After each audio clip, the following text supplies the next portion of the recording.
ఎవరెవరైతే అబద్ధాన్ని నిజంలాగా సృష్టించిరో ఆపిల్ పండుగ మూడు నామాలు అందరికీ అవుతుంది. సిపి గారికి కంప్లైంట్ చేయడం జరిగింది. జ్యోతి మీద కంప్లైంట్ అయింది. పోలీస్ అండ్ వర్క్ తీసుకొని ఆమె కౌన్సిలింగ్ ఏం లేదు. ఆమె మీద అరెస్ట్ వారెంట్ చేస్తారా ఏం చేస్తారో తెలియదు. ఆల్రెడీ బ్రాహ్మణ సంఘాలు పెట్టారు. ఇంకా కొన్ని సంఘాల నుంచి కూడా కంప్లైంట్స్ వచ్చినాయి సిపి గారికి. చాలా స్ట్రిక్ట్ వార్నింగ్ మీన్స్ ఆమె చేసే అరాచకాలు. ఇప్పుడు నేనేమంటా ఉన్నా, ఈ విధంగానే డ్రెస్సింగ్ చేపించినందుకు చాలా సీరియస్ యాక్షన్ తీసుకున్నారు. వీళ్ళందరికీ వీళ్ళు సమాధానం చెప్పాలి ఈ రోజు. Hi hello welcome to E960 TV. నేను మీ సంతోష్. కథ జ్యోతి చాప్టర్ క్లోజ్ మీన్స్ చూడండి. బ్రాహ్మణ సంఘానికి సంబంధించిన వాళ్ళు ప్రెస్ మీట్ పెట్టడం జరిగింది. వాళ్ళు ఏం మాట్లాడుతూ ఉన్నారు ఒకసారి విందాం ఫస్ట్. తర్వాత ఏం జరిగిందనే స్టోరీ మీకు చెప్తా. ఐల్చల్ ఇది నెక్స్ట్ లెవెల్ స్టోరీ ఇది, వినండి. మన్మహాగణాధిపతయే నమః. శ్రీ మహాసరస్వత్యై నమః. హరి ఓం శ్రీ గురుభ్యో నమః. యా దేవీ సర్వభూతేషు మాతృరూపేణ సంస్థిత నమస్తస్థై నమస్తస్థై నమస్తస్థై నమో నమః. పురోహిత సమాఖ్య ఇందూర్ సంఘము మాది. మేము ఈ సంఘం నుంచి ఈరోజు ఇక్కడ ప్రెస్ మీట్ ఏర్పాటు చేయడం జరిగింది. విషయం ఏమిటంటే, మన ఇందూరు నగరంలో బిఎల్ఎన్ గార్డెన్ అనేటువంటి ఒక ఫంక్షన్ హాల్, ఆ లైన్లో గల ఒక వెంచర్లో మణిదీపేశ్వరి అమ్మవారు వెలిసిందని చెప్పేసి ఒక కాకతీయ ఇంజనీరింగ్ కాలేజీలో మేడం గారు అందులో జాబ్ చేస్తారట. మరి ఆమె ఇంజనీరింగ్ కాలేజీలో చదువు చెప్పే గురువు. మరి ఆ గురువు అందరినీ కూడా విద్యార్థులను కానీ ఈరోజు మన సంఘములో ఇది సనాతన ధర్మము, హిందూ ధర్మము, ఈ ధర్మంలో యువతనందరినీ కూడా మన హిందూ ధర్మాన్ని, మన యొక్క కట్టుబాట్లను అన్నీ నేర్పాల్సినటువంటి ఆ యొక్క విద్యా గురువు ఇంజనీరింగ్ కాలేజీలో చేసేటామె. ఆమె యొక్క మణిద్వీపం అనేటటువంటి అమ్మవారు మా దగ్గర మా కాలనీలో వెలిసిందని చెప్పి, మా ఇంటిలో వెలిసిందని చెప్పి, అదేవిధంగా ఈ యొక్క ఇల్లు కూడా కట్టడము ఆ అమ్మవారే నాకు కట్టించింది అని ఆమె చెప్తున్నది. అమ్మవారే కట్టించిందట ఆ ఇల్లును.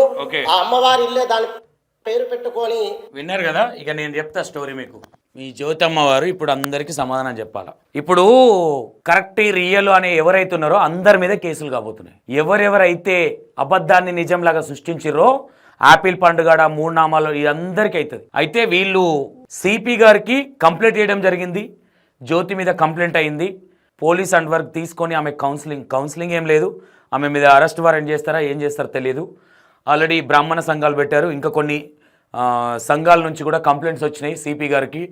ఆమె మీద యాక్షన్ తీసుకోబోతున్నారు. దీనికంటే ముందు వీళ్ళు చాలా స్ట్రిక్ట్ వార్నింగ్ ఇచ్చారు ఆమెకి. చాలా స్ట్రిక్ట్ వార్నింగ్ మీన్స్ ఆమె చేసే అరాచకాలు. ఇప్పుడు నేనేమంటా ఉన్నా, వీళ్ళని కించపరిచే విధంగా వాళ్ళ ఆయనకు శతకోపం పెట్టించి, వాళ్ళ ఆయనకు వీళ్ళ అవతారం వేయించి, ఈ విధంగానే ఈ పెద్ద ఆయన ఎవరైతే బ్రాహ్మణ్ గారు ఉన్నారో ఈ విధంగానే డ్రెస్సింగ్ చేపించినందుకు చాలా సీరియస్ యాక్షన్ తీసుకున్నారు. వీళ్ళందరికీ వీళ్ళు సమాధానం చెప్పాలి ఈరోజు. నిజామాబాద్లో బ్రాహ్మణ సంఘానికి సంబంధించిన వాళ్ళు ఇప్పుడు ప్రెస్ మీట్ పెట్టి ప్రెస్ నోట్ రిలీజ్ చేశారు. ఇప్పుడు మాట్లాడండి మీరు. మీ జ్యోతమ్మ వారు శక్తులు, ఆమె మొత్తం ఇట్లా అద్భుతాలు సృష్టించిన శక్తులు మొత్తం ఇప్పుడు చూపించే ప్రయత్నం చేయండి. ఇప్పుడు వీళ్ళందరికీ సమాధానం చెప్పండి. నెక్స్ట్ మీ మీద తిరుపతి నుంచి కూడా మీ మీద కేసు కాబోతుంది. తిరుపతి దేవస్థానాన్ని తక్కువ చేసి మాట్లాడినందుకు కూడా అక్కడ వాళ్ళు కూడా మీ మీద యాక్షన్ తీసుకోబోతున్నారు. మీ మీద కంప్లైంట్ చేయబోతున్నారు. ముఖం పెట్టుకుంటారో పెట్టుకోండి. మంచిగా చెప్పినప్పుడు సైలెంట్ అయిపోతే ఎప్పుడో అయిపోయే పని. ఇప్పటికైనా నేనేం చెప్తా ఉన్నా, నువ్వు తప్పు చేసినా, నేను జనాలను మోసం చేసినా అని ఒప్పుకుంటే నిన్ను వదిలేస్తారు ఎవరైనా. లేకపోతే నిన్ను వదిలే ప్రసక్తే లేదు. నువ్వు జనాలను మోసం చేసి, ఇక్కడ బ్రాహ్మణ వాళ్ళను మోసం చేసి మీ ఆయనకు పెట్టి నువ్వు ప్రతిదానికి ఆన్సర్ చెప్పాలి. సనాతన ధర్మాన్ని భ్రష్టు పట్టించినందుకు నువ్వు ప్రతి ఒక్కరికి సమానం చెప్పాలి. నీ ఎన్నుకున్న బిటాలియన్ బ్యాచ్ కూడా ఎవరిని వదిలిపెట్టే ప్రసక్తి లేదు. గుర్తుపెట్టుకోండి. నీ బిటాలియన్ బ్యాచ్ ఏదైతే ఉందో నీ బ్యాచ్ కూడా ప్రతి ఒక్కరికి సమానం చెప్పాల్సి వస్తుంది. అందరి మీద అందరి పేర్లు రాస్తూ ఉన్నారు అక్కడ. ఎవరెవరు ఏమేమి మాట్లాడుతూ ఉన్నారు, ఎవడెవడొచ్చి బురుడి మాటలు మాట్లాడుతున్నారు, అందరి లిస్టు తీస్తూ ఉన్నారు. మీ అందరి దుకాణం. ఇక ఇప్పటికన్నా ఆమె దగ్గరికి మీరు ఎవరెవరైతే ఉన్నారో ఆ మ్యాచింగ్ బ్యాచ్ మూసుకొని సపరేట్గా ఇంటికి పోండి. లేదా మీ మీద కేసులు అయ్యి బొక్కలోకి వెళ్తారు మీరు. అర్థమవుతుందా? జనాలను మోసం చేసేట్లా ఎవిడెన్స్ మొత్తం ఇస్తూ ఉన్నాం మేము కూడా. ఇవి చేసిన దందాలు స్క్రీన్ షాట్ పెట్టినా ఇలా వాట్సాప్లో పెట్టినా పెట్టలేదు అనుకుంటా. వీళ్ళు ఏం చెప్తా ఉన్నారు మొత్తం టెలికాస్ట్ చేస్తూ ఉంటా. ఇక మీ జ్యోతి మేడంని కొద్ది రోజులు సంక్రాంతికి వాళ్ళ అమ్మోళ్ళ ఇంటికి వాళ్ళ అమ్మ కాళ్ళు మొక్కుమని పోయి ఫస్ట్ వాళ్ళ అత్తమామ దగ్గరికి పోయి కాళ్ళు గడిగి నెత్తి మీద చల్లుకొని కాళ్ళు మొక్కి ఇంకోసారి ఇట్లాంటి తప్పులు చేయమి, ఇట్లాంటి అబద్ధాలు ఆడనని చెప్పమన్నారు. ఫస్ట్ బురిడి బ్యాచ్కి కూడా చెప్తున్నా, 130 రూపాయలు చీప్ లిక్కర్ కోటర్ కూడా చెప్తున్నా. బ్యాచ్ ఏం తెలంలో తీసుకొచ్చి ఆగమానం చేసి ఇప్పటికైనా మీ పిచ్చి జనాలు అర్థం చేసుకోండి, ఏమి లేదు అక్కడ. ఇప్పుడు ఆమె పెట్టే వీడియోలు కూడా మీరు నిజం అనుకునేరా, ఆ వీడియోలు కాదు, పాత వీడియోలు, ఇజ్జత్ పోతుందని పెట్టుకుంటా ఉంది ఆమె. ముఖం మీద పెట్టుకోవాలి అర్థం కాక. నిజామాబాద్లో ఒక్కరు కూడా పోతలేరంట, అసలు ఇదివరకు కూడా పోలేదంట, నిజామాబాద్లో ఫోన్ చేసి చెప్తా ఉన్నారు. ఇప్పుడు పురుగుడు లేదంటాడు. ఆ వచ్చిన వాళ్ళకి మోటివేషన్లు చేసుకుంటా పాత వీడియోలు పెట్టుకుంటా అవే వీడియోలు పెట్టి ఇంకా జనాలు వస్తున్నారు అనే విధంగా క్రియేట్ చేస్తూ ఉన్నది ఆమె. ఇదైతే అబద్ధం కాదు కదా వీళ్ళు మాట్లాడేది, ఇది టెలికాస్ట్ చేస్తా వినండి, ఓకేనా. నేను ఏమంటా ఉన్నానంటే ఇలాంటి వాళ్ళు ఎక్కడ ఉన్నా నా ఇన్స్టాగ్రామ్లో మెసేజ్ పెట్టండి, నా వాట్సాప్ నెంబర్ కూడా ఇస్తా మీకు, నా వాట్సాప్ స్కానర్ వాట్సాప్ నెంబర్ ఇస్తా. ఇంకొక 2 కేసులు కూడా వచ్చినాయి, చూద్దాం ఒకసారి ఎంక్వైరీ చేసి వాళ్ళకి టేక్ చేసే ప్రయత్నం చేద్దాం. ఈమెను మాత్రం ఈమె తప్పు చేసినా, ఈమె ఎంబడున్నోళ్ళు కూడా, ఈమె అంజన్న అనే వాళ్ళ హస్బెండ్ ఉందా, వైఫ్ ఉందా, ఆమె కూడా మాట్లాడాలి. ప్రతి ఒక్కరి మీద కేసులు కాబోతున్నాయి, గుర్తుపెట్టుకోండి. సిపి గారికి ఆల్రెడీ కంప్లైంట్ ఇవ్వడం జరిగింది. తిరుపతి దేవస్థానాన్ని కూడా కించపరిచే విధంగా మాట్లాడినందుకు మీ మీద చాలా సీరియస్గా ఉన్నారు. వాళ్ళు కూడా ప్లానింగ్లో ఉన్నారు మీ దుకాణం బంద్ చేయడానికి. ఇంకా అబద్ధాలు ఆడి చేయకు. దాని తర్వాత మీ అత్తమామ తర్వాత మీ చెల్లెళ్ళయి మీ మమ్మీ డాడీ కాళ్ళు మొక్కు ఫస్ట్ పోయి. నీ పాపాలన్నీ పోతాయి, నువ్వు చేసిన పాపాలు నీ పిల్లల కన్నా తగులకుంటుంటుంది. జ్యోతి అర్థమవుతుందా? ముఖం ఎడబెట్టుకోవాలో చూసుకో. ఇప్పుడు నీకెవరెవరు వెనుక ప్రమోట్ చేస్తూ ఉన్నారో నీ ఆ ప్రమోటర్ల దుకాణం కూడా బయటికి వెళ్తూ ఉన్నది. నువ్వు ఒక నిజామాబాద్ అనే యూట్యూబ్ ఛానల్లో కూడా పెడతా ఉన్నావు, వాళ్ళ దుకాణం కూడా వెళ్తూ ఉంటుంది. మీరు దొంగలు అందరు ఒకతానై మీరంతా దుకాణం చేసిరని మీ మీద కంప్లైంట్ రేజ్ అవుతా ఉన్నది, ఓకేనా. ఆల్రెడీ ఒక కంప్లైంట్ పడ్డది, ఇంకా 3-4 కంప్లైంట్లు మీ మీద పడబోతున్నాయి. సంక్రాంతి వరకు ఈ తట్టబుట్ట చదువుకొని మీ అమ్మోళ్ళ ఇంటికి పోయి మీ అమ్మ కాళ్ళు మీ అత్తమామ కాళ్ళు అడిగి తప్పు చేసినా ఇంకోసారి తప్పు చేయనని ఈ సంఘాలకి ఎవరెవరిని, తిరుపతి దేవస్థానాన్ని, బ్రాహ్మణ్ వాళ్ళని, ఎవరెవరిని శివశక్తుల్ని ఎవరెవరిని కించపరిచినావో అందరికీ సారీ చెప్పి అదే ఇన్స్టాగ్రామ్లో వీడియో పెడతావా, లేదంటే నీ తాట తీస్తారు లేకుంటా అని చెప్తా ఉన్నా నేను. ఇది ఒకసారి వినండి, ఇది వింటే మీకు మొత్తం సబ్జెక్ట్ అర్థమవుతుంది, ఓకేనా. రైట్, వినండి ఒకసారి. అక్కడికి ఎలా అందరూ కూడా అట్రాక్ట్ అయ్యారంటే ఆమె ఫేస్బుక్ ద్వారా, ఇన్స్టాగ్రామ్ ద్వారా, అదేవిధంగా యూట్యూబ్ ద్వారా ఇవన్నీ ఆమె ఇవాళ మీడియాను వాడుకొని అన్నీ కూడా చూపించేసి అందరినీ కూడా అక్కడ ఎట్లా అయిపోయిందంటే జనము ఒక మంచి తిరుపతిలో కూడా అంత జనం ఉన్నట్టుగా అక్కడికి రావడము, దానికి లైన్లు కట్టడము, అక్కడ కొందరిని ఐడెంటిటీ కార్డులు వేసి వాళ్ళందరినీ కూడా శిష్యులుగా చేసుకొని వాళ్ళందరూ కూడా అమ్మవారి యొక్క గురించి చెప్పడము. అంటే ఎట్లా చెప్తున్నారు అని అంటే, మణిద్వీప వర్ణన అంటే ఏంది, మణిద్వీపం అనేటటువంటిది ఒక ఆడవాళ్ళు మాత్రమే అందులో ఉంటారు, ఒక్క మగ పురుగు కూడా అక్కడానికి రావడానికి వీల్లేదు. రక్షక భటులు కానీ సేవకులు కానీ ఎవరైనా కూడా అందరు అమ్మవారులే ఉంటారు. అదొక మంచి ద్వీపం. ఆ ద్వీపం పేరు వినాలంటేనే నోటి నుంచి రావాలంటేనే భయం అవుతుంది. అటువంటి దాన్ని ఆమె అమ్మవారుగా సృష్టించేసి అక్కడికి అందరినీ రావడము. మళ్ళీ ఇట్లా చేస్తుందంటే అమ్మవారు దేనికోసం ఉద్భవిస్తారు? ఏదైనా దుష్ట సంహారం చేయాలంటే, శిష్ట రక్షణ చేయాలంటే, ఏదైనా అవసరం ఉన్నప్పుడు అమ్మవార్లు ప్రత్యేకించి వస్తారు. అది ఎవరు వేరుకుంటారు? సాక్షాత్ దేవుళ్ళు కూడా అమ్మవారి దగ్గరకు పోయే వాళ్ళ బాధ మొరపెట్టుకుంటారు. అటువంటి అమ్మవారిని ఈమె ఇవాళ నా దగ్గరకు వచ్చింది, నా ఇంట్లో ఉంది, నాకు ఇల్లు కట్టించింది అని చెప్పి పబ్లిక్ను, వచ్చినటువంటి ప్రజలను పక్కతో పట్టిస్తూ, అదేవిధంగా ఆమె ఎట్లా చేస్తుందంటే, పోని వచ్చిన వారికి ఇంత ప్రసాదం పెట్టి అమ్మవారి దర్శనం కాకుండా ఎవరికో ఏమో వస్తుంటే కొట్టడము, తిట్టడము, అదేవిధంగా దూషించడము, ఇటువంటి అన్నీ కూడా చేయడం జరుగుతుంది ఆమె. అదేవిధంగా క్లిప్సింగ్ కూడా ఉన్నాయి. క్లిప్సింగ్ ఏమని ఉన్నాయి?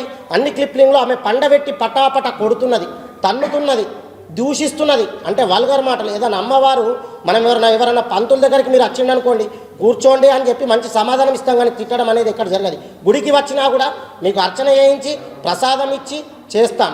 అది మా వృత్తి. మేము వేదం చదువుకున్నామండి. 4 వేదాలు ఉంటాయి, ఋగ్వేదము, యజుర్వేదము, సామవేదం, అథర్వణవేదం. ఇవన్నీ కూడా వేదాలు చదువుకొని మేము ఎంతో 15-16 సంవత్సరాలు మాదంతా దృష్టి దాని మీద పెట్టి మేము చదువుకొని వచ్చి బయటకు వచ్చిన తర్వాత మీ అటువంటి వాళ్ళందరికీ కూడా మేము ఆశీర్వాదం ఇవ్వడము. ఏదన్నా ప్రాబ్లమ్స్ ఉంటే మేమేం చెప్తాము? మొట్టమొదట గుడికి వెళ్ళండి, ఆంజనేయ స్వామి గుడికి వెళ్ళండి, నవగ్రహాలకు వెళ్ళండి, ప్రదక్షిణ చేసుకోండి, మీకు అంతా బాగా జరుగుతుందని చెప్తాం. అంతేగాని మీరు మాకు డబ్బులు ఇవ్వండి, మేము అది చేస్తాం, మీకు దించుతాం, నిమ్మకాయలు దింపుతాం, ఇవన్నీ చెప్పాం. ఏ బ్రాహ్మణుడు కూడా చెప్పాడు. ఏం చెప్తాడు బ్రాహ్మడు? ఆశీర్వాదం ఇస్తాడు, గుడికి వెళ్ళండి, భగవంతుని దర్శించుకోండి, భగవత్నామన చేయమని చెప్తాడు. అంతే తప్ప మీకు కొట్టడమో తిట్టడమో ఎక్కడైనా మీరు కూడా చూసి ఉండరు, మీ అందరికీ తెలుసు. అటువంటిది ఇవన్నీ కూడా క్లిప్సింగ్స్ ఉన్నాయి. మేము చెప్పింది అంబదం అయితే మీరు క్లిప్సింగ్ చూడండి. అదేవిధంగా మా యొక్క వేదాన్ని కూడా ఆమె కించపరుస్తున్నది. ఎట్లా? ఇప్పుడు అమ్మవారు వచ్చిందన్నది, మరొక 10 మంది బ్రాహ్మణులను పిలిచి దానికి స్థిర ప్రతిష్టనో చర ప్రతిష్టనో చేసి దానికి అందులో శక్తులన్నీ లీనం చేసి అప్పుడు ప్రాణప్రతిష్ఠ చేయాలి. అలా చేసిందా? చెయ్యలేదు. విగ్రహం తీసుకొచ్చింది, అక్కడ పెట్టింది. మరి ప్రాణప్రతిష్ఠ చేయనప్పుడు ఒక వ్యక్తి, ఒక అమ్మవారు ఒక రూపం, ఇప్పుడు వినాయకుడు నవరాత్రులు చేస్తాం, వినాయకుడి మీద చేతి పెట్టి ప్రాణప్రతిష్ఠాపన చేస్తేనే అక్కడ వినాయకుడు వచ్చి కూర్చుంటాడు అందులో. అంతకుముందు అది బొమ్మనే. కాబట్టి ఇప్పుడు ఆమె ఏ దేవత పూజ పెట్టి చేసినా అది బొమ్మ మాత్రమే. అందులో ప్రాణం లేనిది, ప్రాణప్రతిష్ఠ చేయండి అమ్మవారు ఎట్లయితుంది? ఏ అమ్మవారిని నువ్వు పూజిస్తున్నావు? మణిద్వీపం అని ఒక పేరు పెట్టుకున్నాం అంతే. అమ్మవారు మణిద్వీపంలో ఎన్ని అమ్మవార్లు ఉన్నాయి, ఎన్ని శక్తులు ఉన్నాయి? ఆమెకి ఏమైనా తెలుసా? ఆమె వేదం చదువుకున్నదా? లేకుంటే పూజలు చేసిందా? లేకుంటే ఇవాళ నేను క్యాస్ట్ గురించి మాట్లాడకూడదు కానీ మరి ఆమె బ్రాహ్మణ కులంలో పుట్టిందా? మరి వాళ్ళు బ్రాహ్మణులా? వాళ్ళకి శక్తి ఉందా? ఎందుకు చేస్తున్నది ఇవన్నీ? ఆమె మాకు వివరణ ఇవ్వాలి. మాకే కాకుండా మీ ఎలక్ట్రానిక్ మీడియాకు, మీ ప్రింట్ మీడియాకు కూడా ఆమె నిజాలు చెప్పాలి. ఎందుకంటే తప్పు చేయనప్పుడు వ్యక్తి భయపడకూడదు. నేను తప్పు చేస్తలేను, ఈ విధంగా నాకు వచ్చిందని మీ అందరినీ ఆమెనే ప్రెస్ మీట్ పెట్టాలి. మేము ఎట్లా పెడుతున్నాం ప్రెస్ మీటు?